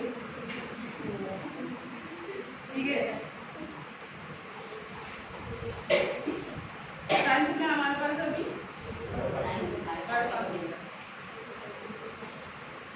अच्छा, एकादशी में हमने बात की थी ना त्रिस्पर्शा एकादशी। भाई एक तो अपनी स्वतंत्र एकादशी होती है जिसमें कोई जोड़ तोड़ नहीं है, कोई दशमी नहीं है, कोई द्वादशी नहीं है, अपना एकादशी आए और चली गई। एक होता है दशमी मिक्स एकादशी, इसके बारे में चर्चा हो चुकी है। ठीक है, एक होता है द्वादशी मिक्स, इसकी चर्चा हो चुकी। ठीक है ना, एक होता है जो हम तीन बोल रहे थे ना, तीन तिथि एक दिन होती है, कौन कौन सी? एकादशी, द्वादशी और त्रयोदशी। ये बहुत रेयर केस में आती है, बहुत कम आती है, लेकिन जब भी आती है ना बहुत महत्वपूर्ण है, इसको बिल्कुल भी नहीं छोड़ना है। इसके बारे में लिखा हुआ है पद्म पुराण में कि यदि त्रिस्पर्शा एकादशी है तो सीधा मोक्ष देने वाली होती है। ठीक है, यदि कार्तिक शुक्ल पक्ष में सोमवार या बुधवार से युक्त त्रिस्पर्शा एकादशी हो तो वे करोड़ों पापों का नाश करते हैं। ठीक है, अगर त्रिस्पर्शा एकादशी से ब्रह्म हत्या, महापाप जैसे पाप भी नष्ट हो जाते हैं। और इस उपवास से अगर जैसे आप तीर्थ में जा के अपना मतलब पुण्य संचित करते हो, और हम इस तीर्थ में गए थोड़ा पुण्य संचित हुआ, इसमें गए संचित हुआ, तो जितना संचित हुआ आपको करोड़ तीर्थ में जब आपने जितने पुण्य संचित किए हैं, अगर एक त्रिस्पर्शा एकादशी कर लिया है तो उतने पुण्य आपको मिल जाते हैं। ठीक है, और कई करोड़ों जन्मों के आपके पाप भी नष्ट हो जाते हैं। ठीक है, जब एक ही दिन एकादशी, द्वादशी और रात्रि में जैसे मतलब ब्रह्म मुहूर्त से पहले अगर थोड़ा सा भी त्रयोदशी मिक्स हो गई उसमें, ठीक है ना, होता है ना कई बार जैसे एकादशी थोड़ी सी रह गई, इसमें द्वादशी लग गई, और द्वादशी खत्म होते भी बीच में हुआ था, द्वादशी जैसे खत्म हो रही तो हल्का सा मतलब त्रयोदशी हो गया, यही वाला त्रिस्पर्शा एकादशी, ये महान पुण्य को बढ़ाने वाला है, इसको हमें कभी नहीं छोड़ना चाहिए जब भी यह आए। ठीक है, त्रिस्पर्शा एकादशी से हजारों अश्वमेध और 100 वाजपेयी यज्ञ का फल मिलता है। ठीक है, करोड़ों तीर्थों में जो पुण्य, करोड़ों क्षेत्रों में जो फल मनुष्य को प्राप्त होता है, वही फल आपको त्रिस्पर्शा एकादशी से मिलता है, एक करने से। स्वयं ब्रह्मा जी ने भी करके ब्रह्मा पद को प्राप्त किया था त्रिस्पर्शा एकादशी। इंद्र ने यही व्रत करके इंद्र की पद भी प्राप्त की, शिव जी ने भी यही व्रत किया है और उनको भी मोक्ष मिला। ठीक है ना, तो त्रिस्पर्शा जब एकादशी जब त्रिदेव कर रहे हैं तो हम और आप क्या? ठीक है ना, तो जब इतना ये पुण्य बढ़ाने वाला, महान बढ़ाने वाला चीज है तो हमें जरूर करनी चाहिए। ठीक है, अब इसमें सूर्य की गणना है कि सूर्य कौन से महीने में कौन से देवता है, तो समय है तो बताऊंगी या फिर मैं यहीं पे गिरा दूँ? बताइए, आपको लेट हो रहे तो बताए, क्योंकि हमें ये विचार अंधेरा होने कैसे जा रहे हैं। ठीक है, अब सूर्य, चंद्रमा और ग्रहों की स्थिति ये कौन से महीने में, जैसे हम लोगों ने अभी बोला ना कि हमारा जैसे अस्तित्व है, जैसे हमारा नाम है, हमारी पहचान है, ऐसी ये महीने और तिथियों की अपनी पहचान है। इनके भगवान ने स्पेशल इनको वर्ग दिया है कि आपको ये काम करना है, आपका ये सेवा है, आपकी ये सेवा, तो इसी तरीके से ये लोग वर्ग करते हैं। तो ये सूर्य हमारे 12 महीने, 12 महीने में सूर्य की स्थिति अलग होती है, हर महीने में सूर्य की स्थिति अलग होती है। उसमें हमारे ऋषि अलग होते हैं, अप्सराएं अलग होती है, गंधर्व अलग होते हैं, नाग जो होते हैं, सर्प होते हैं, वो अलग होते हैं, और उसमें राक्षसों की प्रवृत्ति भी अलग होती है। ये सब मिलके उनके सूर्य के साथ में चलते हैं। तो हम इस पर थोड़ा सा चर्चा करेंगे कि सूर्य देव का जो रथ का विस्तार है वो 9000 योजन है, ठीक है, और रथ के जो पहिए हैं, पहिए के जो अरे होते हैं, जो गोल गोल होते हैं, वो 5000 योजन लंबे होते हैं, तो लंबाई थोड़े होते हैं ना रथ की। और जो इनके घोड़े हैं, जो हम बोलते हैं ना 7 छंद होते हैं, जो हमारे हिंदी के छंद होते हैं ना, जैसे गायत्री हो गया, गायत्री छंद हो गया, बृहति, उष्णिक, जगति, त्रिशपुर छंद, अनुष्टुप छंद तथा पंक्ति, ये हमारे 7 छंद होते हैं। ये 7 छंद हमारे सूर्य भगवान के रथ के घोड़े हैं जो उनको चलाते हैं, ठीक है। अब महीने की बात करते हैं, तो सबसे पहले हमारा महीना कौन सा शुरू होता है? हाँ, कौन सा? Very good. और किसी को पता ही नहीं? वेरी गुड, ठीक है। ये जनवरी वाला हमने अभी चर्चा करी थी कि जो जनवरी वाला कैलेंडर है ये अंग्रेजी कैलेंडर है, ठीक है। हमारे जो सनातन धर्म में है इस कैलेंडर की कोई मान्यता नहीं है, और हमें भी कोशिश करनी चाहिए कि इन कैलेंडरों से हम धीरे धीरे ना अपने सनातन धर्म पे आए। हम लोग इस पर इतने डिपेंड हो गए कि हमारे अपने सनातन धर्म के महीने का नाम नहीं पता, उसमें मैं भी शामिल हूँ, ठीक है ना। तो हमें इन सब चीज़ों से बाहर निकलना है, अपनी चीज़ों को हमें पहचानना है। हमने अंग्रेजी सभ्यता इतना अपना लिया है कि अंग्रेज हमारा अपना रहे और हम उनका अपना रहे, तो धीरे धीरे अंग्रेज हाँ इंडिया में आ जाएंगे, हम लोग वहाँ पहुँच जाएंगे। जैसे कि पंजाब का हुआ ना, ये सारे कनाडा पहुँच गए, अब क्या हुआ, पंजाब के जितने भी लोग हैं उनका ये कथा अलग जा रही है, ठीक है ना।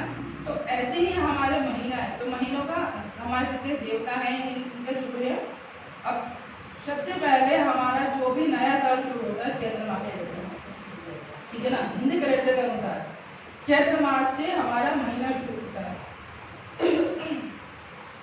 और चैत्र मास में जो सूर्य होते हैं, जो सूर्य का जो रथ है उसका क्या नाम है? धाता, ठीक है। धाता आदित्य होते हैं, आदित्य यानी सूर्य, ठीक है।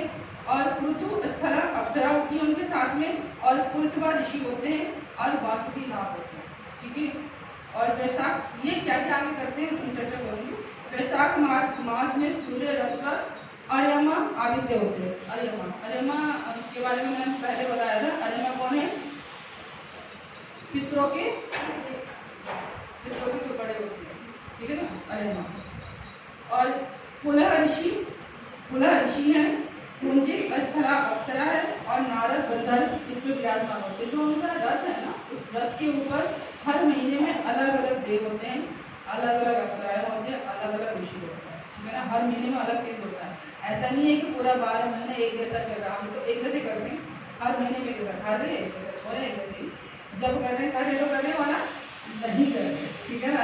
जबकि तो कोई गिनती नहीं है कि हम इस महीने में अच्छा कर रहे हैं तो अगले महीने में करेंगे, उल्टा सीधा हो जाता है। बहाने बहुत सारे हमारे पास, बच्चा बीमार था, गाँव चले गए थे, है ना, तबीयत खराब थी, लेकिन खाना हम किसी भी परिस्थिति में खा रहे हैं। खाना तो हर परिस्थिति में खाते हैं, चाहे बच्चा बीमार हो, चाहे गाँव चले गए हो, चाहे खुद बीमार हो, लेकिन खाना ऊपर खा रहे हैं। लेकिन कथा के टाइम पे या पूजा पाठ के टाइम पे या माला के टाइम पे तो बहाने इतने मतलब गिनती नहीं है उसकी। तो वैशाख मास में सूर्य जो अर्थ में होते हैं अर्यमा, ये तो बता दिया मैंने। और ज्येष्ठ मास में मित्र आदित्य होते हैं। मित्र आदित्य यानी जो सूर्य भगवान है उनका नाम है, जितने आदित्य का नाम ले सूर्य भगवान का है। और अत्रि ऋषि है, और मेनका अप्सरा, ठीक है। आषाढ़ मास में वरुण आदित्य हैं, वशिष्ठ ऋषि हैं, और सहजन्या अप्सरा है, गुरु गंधर्व हैं, और शुक्र कौन है? राक्षसों के ऋषि हैं, ठीक है ना। वो किस महीने में होते हैं? आषाढ़ मास में। सावन मास में इंद्र आदित्य है, विश्वा वसु गंधर्व है, अंगीरा ऋषि है, प्रमलोचा अप्सरा है। ठीक है, ये सब सावन मास में सूर्य भगवान के साथ होते हैं, उनके वक्त पे।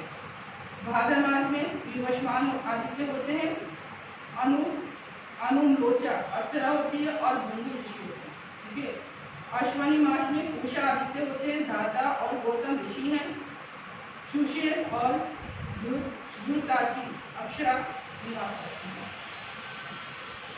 कार्तिक मास में पर्जन्य आदित्य होते हैं और भारद्वाज ऋषि होते हैं और विश्ववाची अप्सरा है। मार्गशीर्ष मास में अंशु आदित्य हैं, कश्यप ऋषि हैं और उर्वशी अप्सरा है। उर्वशी को तो सब जानते होंगे, है ना? उर्वशी गंगा ना फेमस है। जैसे हमारे फिल्म इंडस्ट्री में कौन को फेमस है? ऐश्वर्या और कैटरीना वगैरह, ये फेमस है ना, उनको सब जानते हैं। ऐसी कुछ अप्सराएं भी हैं जो काफी फेमस है।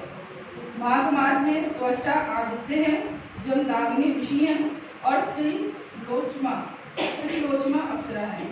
फाल्गुन मास में विष्णु आदित्य हैं, विश्वामित्र ऋषि हैं और रंभा अप्सरा है। रंभा की भी कहानी बहुत है, ठीक है ना?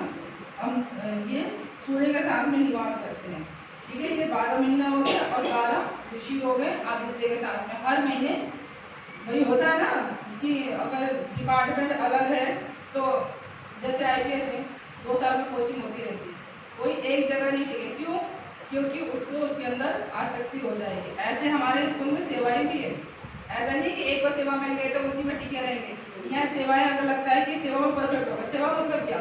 सेवा मतलब कि वो हमें चीज़ सिखाई जा रही है कि आपको ये चीज़ ऐसे करनी है, ठीक है ना? तो जब हम सीख जाते हैं और जो अनट्रेंड है, जो अभी नया आया है या जिसको नहीं आ रहा है, उसको सेवा लगा देते हैं।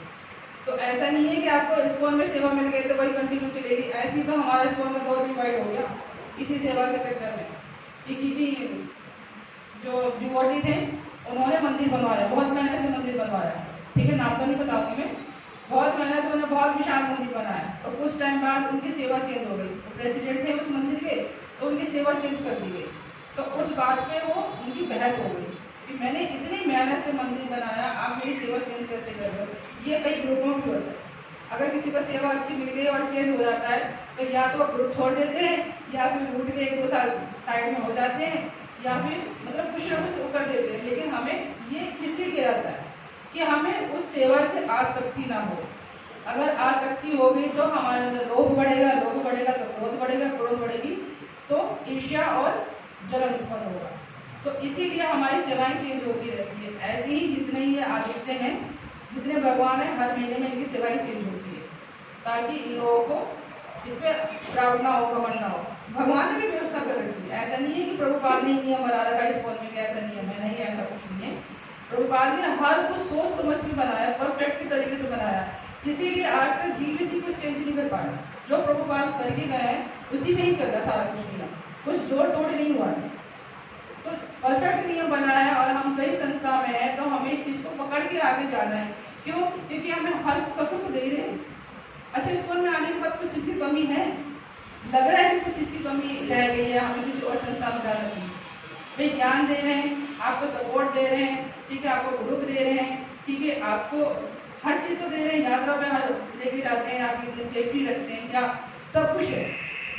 अलग से हमें जीने के लिए अगर हमने घर बनाया, उसमें हमने सब कुछ फैसिलिटी दे दिया है, तो हमें अलग से कुछ और बनाने की जरूरत है। हम उसमें सेटिस्फाई हैं, हमारा जितना ठीक है। तो अगर हम स्कूल में हैं और हमें सब कुछ मिल रहा था, हमें सेटिस्फाई होना चाहिए कि इतना ही सब कुछ ठीक है। तो हमें इधर उधर जाना चाहिए।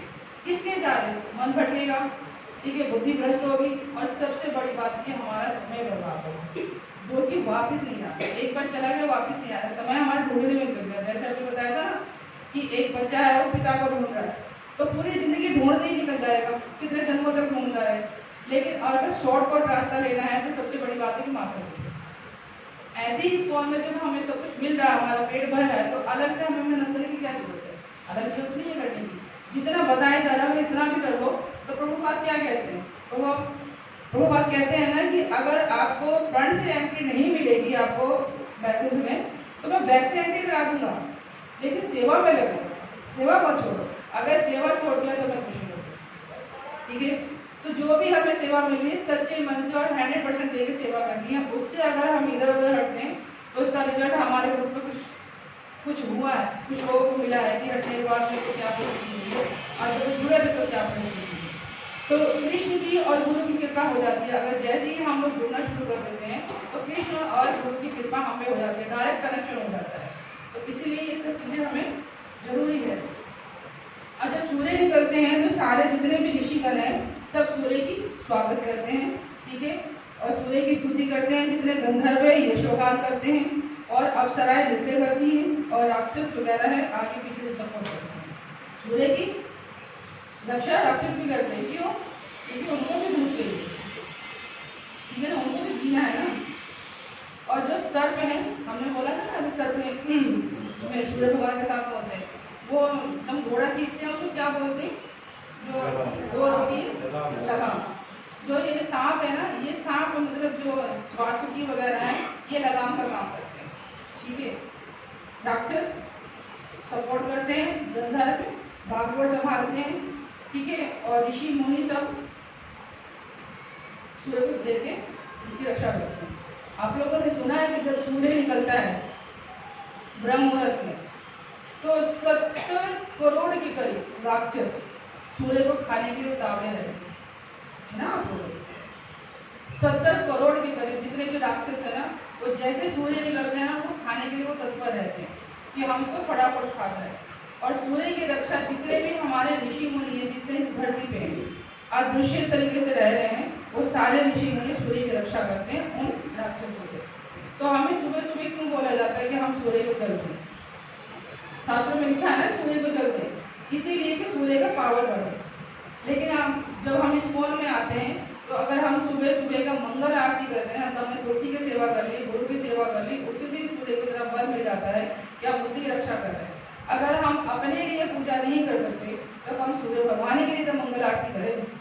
सूर्य भगवान के लिए हैं तो जैसे वो निकलने वाले उससे पहले हम जप करना शुरू कर देते हैं, 5 से 7 में जप करते हैं। तो किस लिए करते हैं? कि जितना हमारा तप बढ़ रहा है उससे हमारे सूर्य भगवान की रक्षा हो। तो जब वो निकल जाते हैं उसके बाद उनकी सुरक्षा होती है। तो ये सारे सुरक्षा में लगे होते हैं।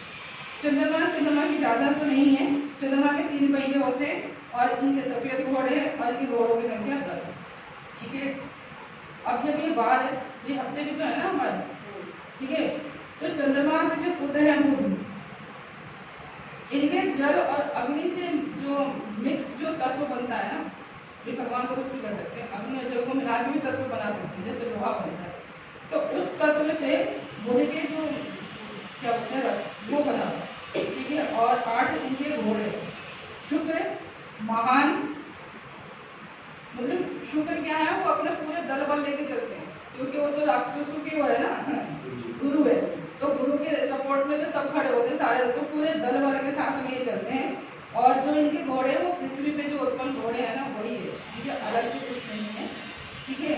और जो भूमि पुत्र है मंगल का जो रथ है वो सोने का बना हुआ है और इसके 8 घोड़े हैं। बृहस्पति है, इनके पीले रंग के घोड़े हैं, ठीक है, पीले रंग के हैं। और ये हर साल में एक राशि में एक वर्ष रहे, मतलब हर एक साल में अपना क्या बोलते हैं स्थिति बदलती है, ठीक है। और शनि का रथ आकाश से उत्पन्न हुआ है, चितकबरे टाइप के, जैसे कबूतर चितकबरे टाइप के